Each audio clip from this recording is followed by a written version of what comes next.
Hello student, this is Suman Dutta. আজকে আমি present হলাম নতুন একটা ভিডিও নিয়ে।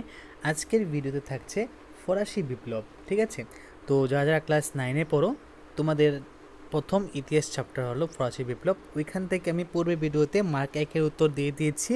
আজকে পার্ট 2 নিয়ে আসলাম। ঠিক আছে, মার্ক 1-এর। তো আশা করি সবাই ভিডিওটা প্রথম থেকে লাস্ট অবধি নিশ্চয়ই দেখবে। আর এখান থেকে পড়লে আশা করি যে তোমাদের পরীক্ষার মধ্যে কমন পড়ে যাবে। কবে মার্শালাইজ ফ্রান্সের জাতীয় সঙ্গীত হিসেবে গৃহীত হয়? 1792 সালে।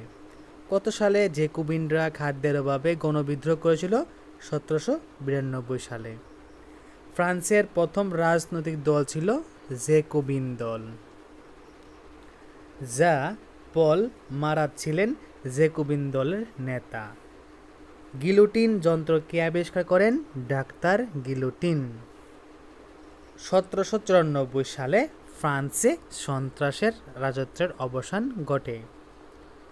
সেপ্টেম্বর হত্যাকাণ্ড কবে অনুষ্ঠিত হয়? 1792 সালে 2 থেকে 7 সেপ্টেম্বর। কবে ফ্রান্সে সন্ত্রাসের রাজত্ব শুরু হয়? 1793 সালে 2 জুন। ফ্রান্সে সন্ত্রাসের রাজত্বের জন্য কে ছিলেন? ম্যাক্সিমিলিয়ান। কে ছিলেন? ম্যাক্সিমিলিয়ান। ফরাসি সমাজ ব্যবস্থার পরিবর্তনে কার গুরুত্বপূর্ণ ভূমিকা পালন করে বা কারা? এটা হলো মহিলারা। কোন শ্রেণীর মেয়েরা কনভেন্টে পড়াশোনা করতে পারত?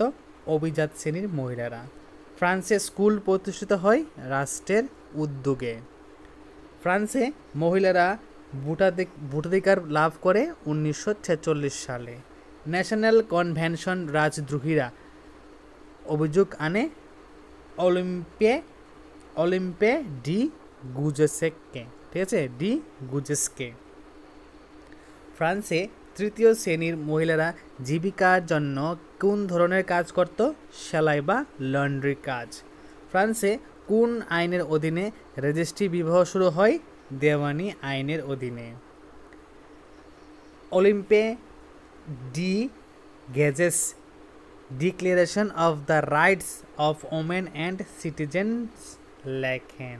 ঠিক আছে, যদি বলে যে কে লেখেন declaration of the rights of women and citizen, তখন আমরা বলবো যে অলিম্পে ডি গেজেস। দাস ব্যবস্থা শুরু হয়েছিল সপ্তদশ শতকে। ফ্রান্সে দাস ব্যবস্থা বিলুপ্ত হয় 1848 সালে। কোন কোন দেশের মধ্যে ত্রিমুখী দাস ব্যবস্থা শুরু হয়? Europe, Africa, America. Europe, Africa, America. ফ্রান্সের বাগানের মালিকরা অর্থনৈতিক লাভের জন্য আফ্রিকান নিগ্রোদের কৃতদাসে পরিণত করেছিলেন। মানে কি, ফ্রান্সের বাগানের মালিকরা অর্থনৈতিক লাভের জন্য আফ্রিকান নিগ্রোদের কৃতদাসে পরিণত করেছিলেন। কবে সরকারি ছাড়পত্রের বিলুপ সাধন হয়? 1789 সালে। কোন গণমাধ্যমকে প্রতিবাদী ভূমিকায় পালনের জন্য স্বাধীনতা দেওয়া হয়েছিল? সংবাদপত্রকে। ঠিক আছে, কাকে? সংবাদপত্রকে। তো আজকে তোমাদের সামনে আমি 23টা ইতিহাসের ফরাসি থেকে মার্ক 1-এর উত্তর দিলাম। আগে একটা ভিডিও ছিল, ওইটা অবশ্যই তোমরা দেখবে, দেখে তারপরে এটা দেখবে, তোমাদেরকে অনেক বোঝার একটা সম্ভাবনা বেড়ে যাবে। তো যদি আজকের ভিডিও তোমাদের কাছে ভালো লাগে থাকে, অবশ্যই ভিডিওটা সবার সাথে শেয়ার করো। তো দেখা হচ্ছে একটা গুরুত্বপূর্ণ ভিডিওতে। ধন্যবাদ।